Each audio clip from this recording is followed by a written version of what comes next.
Pang, pasoyo pa revolution. Revolution. Oo. Sige pang. So, sige pa pang.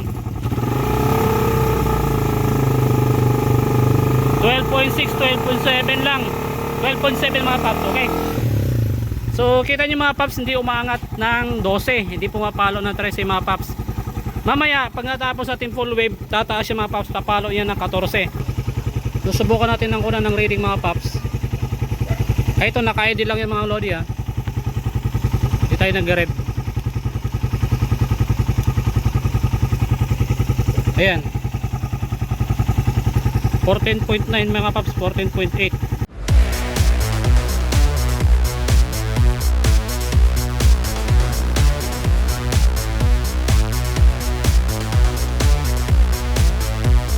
Alright, so shoutout kay Papa Jan. Tapos sa kanyang Facebook page, Kabaro Vlog. So ang gagawin natin mga paps, bakit siya pumunta dito sa Taguig? Para ma-follow natin mga paps ko. Kasi natin yung kaha. Yan, dito, kabilaan. Kasi andito yung regulator. At dahil galing pang biyahe si Paps, so ang gagawin natin, hindi mo natin itong babaklasin yung kanyang crankcase kasi malulost thread yung mga bolt. Ang gagawin natin muna mga Paps, habang para hindi tumagal si Paps dito sa area natin, doon muna tayo mag-wiring sa kanyang regulator para hindi na masayang yung oras. Okay? Huwag kalimutan i-subscribe nyo. Yes, subscribe mga Paps. Light modifier sa Facebook page. Light modifier pa rin. Kaya Sa YouTube. Bull. Marami kayong matututunan dito kay Idol. Oo. Alright mga Paps, so diba sinabi ko sa inyo mga Paps, dalawang dilaw yung, may dalawang wire tayo na magkakamuka, yung yellow na may lining ng white. So ang isa dyan mga Paps, papuntang headlight. Okay, headlight at taillight. Yung isa naman connected sa stator. So paano natin malalaman mga Paps?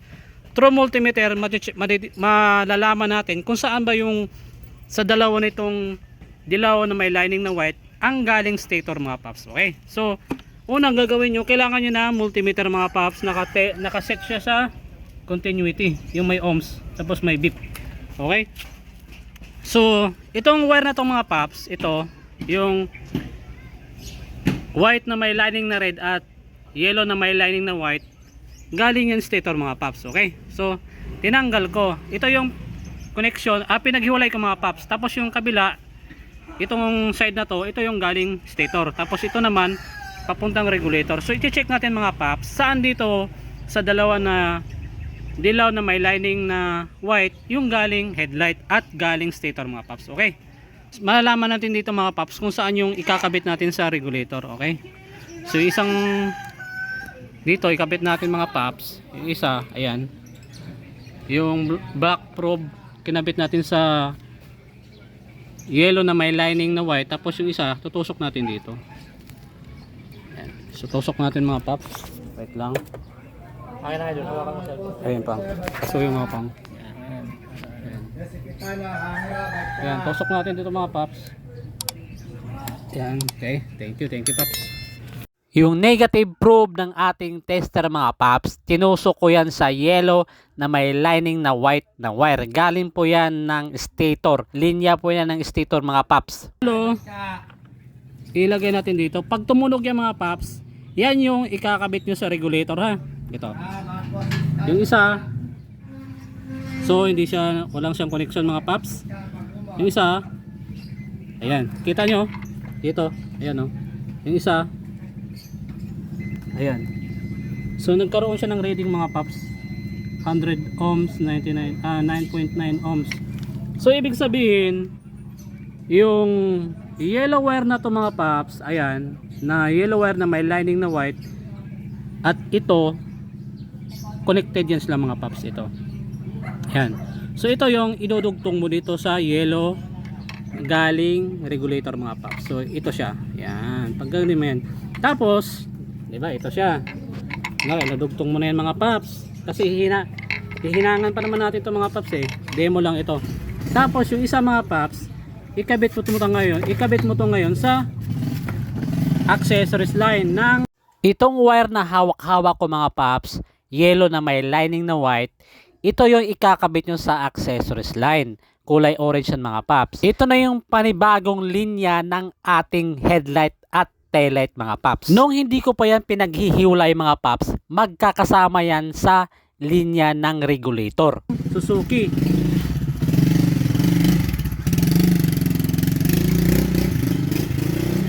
So may dumaan lang mga paps.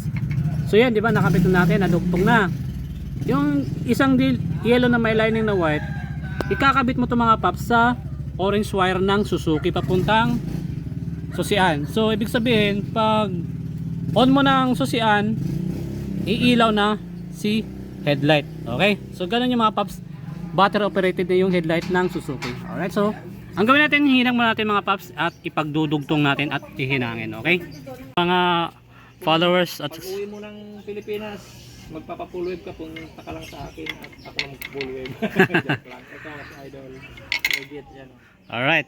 So ito mga paps, ito na yung wiring color coding ng Lihua papuntang stock harness ng regulator ng Raider 150 carb. Okay? So isa-isa natin mga paps.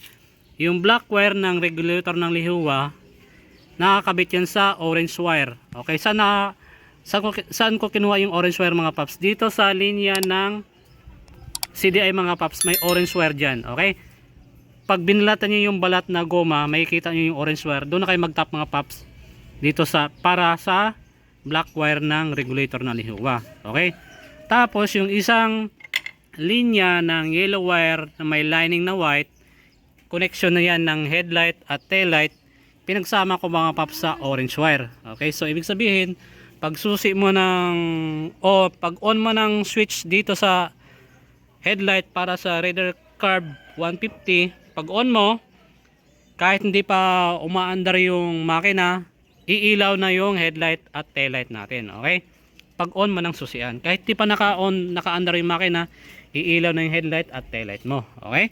Tapos dito na naman tayo sa isang yellow wire. Okay? Yung yellow wire na may lining na white, connected yan mga paps sa stator. Yan yung light coil. Yan yung nagsusuporta before natin makonvert yung linya ng regulator. Ito yung nagsusupply ng headlight at taillight. Kaya napapansin nyo, pag nag-rev kayo, lumalakas yung headlight nyo pag nire-revolution yung silinyador. Ibig sabihin, yung headlight at taillight doon kumukuha sa stator. Okay? Tapos yung white wire na to mga paps, ito yung papuntang charging battery mga paps. Okay? Ito yung charging niya mga lodi. So yung white wire ng Lihua, ikabit nyo sa white na may lining na red ng regulator, linya ng regulator mga paps. Okay? Tapos yung red wire ng Lihua na regulator, ikabit nyo rin sa red wire ng harness na regulator mga paps, red to red. Tapos yung yung green wire ng Lihua mga paps, ikabit nyo sa black na may lining na white. Negative yan mga paps. Okay? So yun lang yung pagka-convert mga paps, napakadali lang, di ba? So dahil na hinang natin mga paps, balutin ng electrical tape. Tapos dito na tayo magka-convert ulit dito na tayo magka-convert mga paps. Okay? So lagyan natin ng electrical tape. Alright. So mga paps, yung finish installation natin ng regulator. Okay? Ayan. Yung regulator na Lihua, ito na siya mga paps, nakasilyado na yan, tsaka nakahinang. Okay? So dito na tayo mga paps. At dahil umuulan na, ayan na. Mukhang babagsak mga paps, sana wag naman. Alright. Ay mga paps, di pa ito nabubuksan kaya medyo matigas. Oo.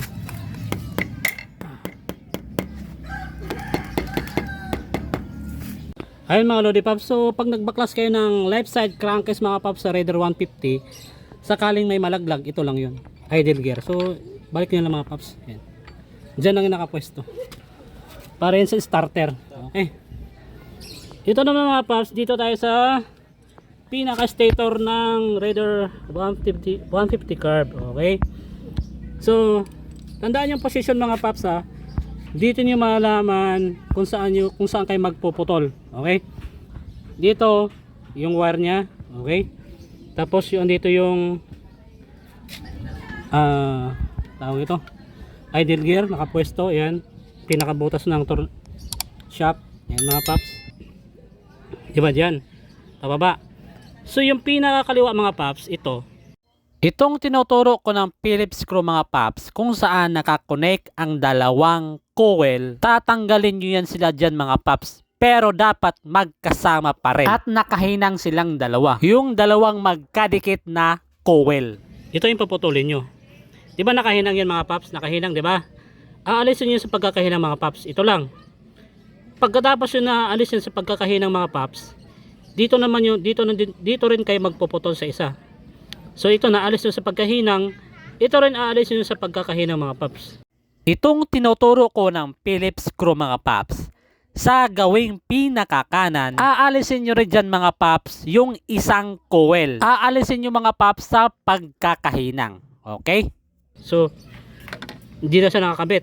So, ito naka-float na, nakaangat. Yung coil na to mga paps, ito mismo yung iaangat nyo. Ito. Yung dalawa na to. Tapos yung isa na to, iaangat nyo rin. Okay? Pag naangat nyo na mga paps, kumuha kayo ng wire, kapirasong wire. Ito, kunwari yan. Yung dulo nito at ito idudugtong nyo. So abangan nyo mga paps, gagawin natin yan. Okay? Alright mga paps, so ayun, nakita nyo naman naka backlash na yung dalawa. Okay, so ito yung sinasabi ko na mga paps. Ito na yung dalawang coil mga paps sa bandang kaliwa.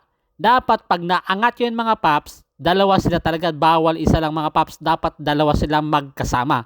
Tapos hinangin nyo rin silang dalawa, dapat magkasama pa rin mga paps. Bawal magkahiwalay, okay? At kung nasigurado nyo na mga paps na matibay yung pagkahinang nyo sa dalawang coil, ang gawin nyo mga paps, lagyan nyo ng shrinkable tube para yung hininangan nyo mga paps hindi dumikit sa bakal ng stator. At para sa safety na rin mga paps, yung dalawang coil na yan, ibaba nyo ng konti mga paps para hindi sumayad sa bakal, okay? At talian nyo ng cable tie para hindi gumalaw mga paps, okay? Ito yung wire na to mga paps. Ito yung linya ng light coil.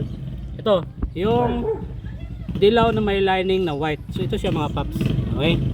Tapos yung isa naman dito, nag-iisang coil mga paps. Ground yan. Dito sa pinakagawing kanan mga paps, ito yung negative ng ating stator or ground. Aalisin nyo yan sa pagkakahinang mga paps katulad yan. Tapos hinangan nyo at dugtungan nyo ng 16 gauge na wire. Okay? Nakakabit yan sa chassis ng motor mga paps. So yan mga lodi paps. So itong linya na to ground. Okay? So naangat natin yung mga paps sa pagkakabit dito. Okay? So ayan. Kita nyo naman nagdugtong tayo ng wire galing ground. Isang wire na kapiraso. Yung sukat ito mga paps 16 gauge. Okay? So malaki-laking wire yan dapat. Dito mga paps, ang gagawin nyo kasi wala itong coated dito, lagyan nyo ng shrinkable tube para hindi dumikit sa body ground. Okay? Dito nakahinang yan. Tapos yung dulo nito mga paps ng wire na kulay blue, idudugtong natin dito. Okay? At dito nyo naman hihinangin yung kabilang dulo ng blue wire mga paps. Dapat hinang at maganda yung pagkakapit ng hinang mga paps. Bawal matanggal. Dito rin nanggaling yung dalawang coil na magkasama na ating tinanggal mga paps at niligpit natin sa bandang baba ng stator. Yung coil na nakakabit ito mga paps, ito na siya. Ayan o. Ito. Nasa baba. Tinago ko mga paps. Dapat hindi yan sumabit sa bakal. Okay? Tsaka nilagyan ko na ng shrinkable tube yan para hindi dumikit sa bakal yung light coil. Yung coil na walang coating. Pag dumikit yan sa bakal mga paps, automatic sira yung stator natin, masusunog. Okay? So ayan mga paps, ito nga yung dulo ilalagay natin dyan. Okay? Ayan. Ayan. Hihinangin natin mga paps para full wave na. So ito lang yung pag full wave mga paps ha. Yung ground, alisin nyo, ikabit nyo dito sa dulo ng wire. Tapos yung light coil, ang gagawin nyo mga paps, aalisin nyo rin sa pagkakahinang, idugtong nyo dito sa dulo. Kumbaga yan yung ganyan mga paps. Dito ko hihinangin yung dulo ng wire na to mga paps para maging full wave na. At kung kayo na yung gagawa at susundan nyo na ito mga paps, depende na yan kung anong kulay ng wire ang gagamitin nyo. Pero dapat 16 gauge yung wire na gagamitin natin para matibay. Pagkatapos ko ito hinangin mga paps or pagkatapos nyo na hinangin, full wave na ang ating stator. Alright. Okay. Pero yung coil, dapat magkakasama pa rin yung dalawa. Nagkadikit. Pero itago yung mga paps na hindi sa magdikit sa bakal. Okay, so hinangin mo natin mga paps. Ayun mga paps, so dati kasi itong rider hindi pa na full wave, hirap mag-push start. Pero ngayon, kaya niya mag-push start pero mahina pa rin yung charging ng battery kasi medyo defective na yung battery niya mga paps, kailangan palitan. Okay, so push start natin mga paps. Ayan.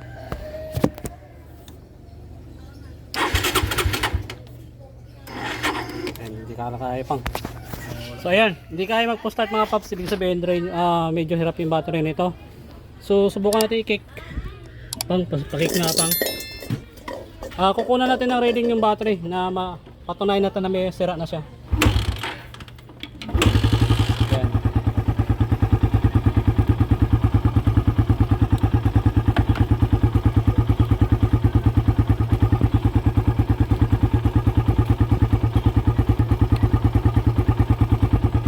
Ay mga paps, 12 lang, 12.5. Parib nga pang. Oh, namamatay. Hindi pa. Hindi, kick na lang.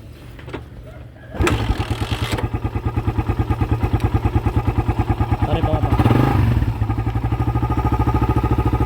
Ayan. 13.2. So, pag ganyan kasing piga na yung mga paps, aabot na ng 14 yan, pero dito hindi. Ibig sabihin, sira yung battery. Kasi doon sa Quantum, 14 mga paps, 14.9 yung pinakasagad dito. Okay? Kahit mamaya. Meron dyan paps, turo kasi mamaya. Para tropa ko yun, para makamura ka rin. Tropa ko. Oh, sige, sige. Mamaya. Alright mga paps, so ito na nga. So ito yung ito yung pinaka battery ni Paps sa kanyang Raider 150 carb. So ngayon tinetest natin mga Paps. Ang pinaka highest na lang na reading, voltage reading nasa 13.8 lang. So dapat 14 na to mga Paps. So ginawa ko kasi nga tapos na tayo mag full wave, tinesting ko mga Paps, ang baba ng bigay ng voltahe. So nagpalit tayo ng bagong battery mga Paps. Ayan. Ito yung battery ng motor ko. Susubukan natin ng kunan ng reading mga Paps. Ay ito naka-ID lang yung mga lodi ha. Hindi tayo nag-rev. Ayan. 14.9 mga Paps, 14.8. Full wave na to mga Paps. Okay. Samantalang ayan, nire-rev muna, ang bigay niya 13.8 pa rin. Ayan. Pang pwede pa rev ako, pasuyo pang, pa-revolution. Ayan, nire-rev natin mga Paps, subukan natin. Ayan, di siya umangat ng 15. 14.9, ibig sabihin good yung ating pag-full wave at good yung regulator natin. Kasi pag nirev mo yan, pag pumalo ng 15 pataas, ibig sabihin may problema itong regulator. Okay, so mga Paps, good yung ating conversion. Alright, so ang gagawin ni Paps, papalitan na itong battery na to, bibili na ng panibago. Alright, thank you Paps. So yung mga Paps, yung ating tutorial kung paano mag full wave sa Raider 150 carb. So salamat kay Paps. Okay, shoutout Paps. Ayan. So ito yung taga Pasay na nagdaya sa ating mga Paps sa Taguig para mag full wave. Kung nagustuhan mo yung ating tutorial mga Paps, huwag mong kalimutan mag-like, subscribe, pindutin ang notification bell para sa tuwing upload ko ng itong mga videos ay update ka. Okay mga Paps, once again, Papalan, the light modifier, the wiring motovlogger. Alright mga Paps, ride safe and God bless. Paps, thank you. Alright.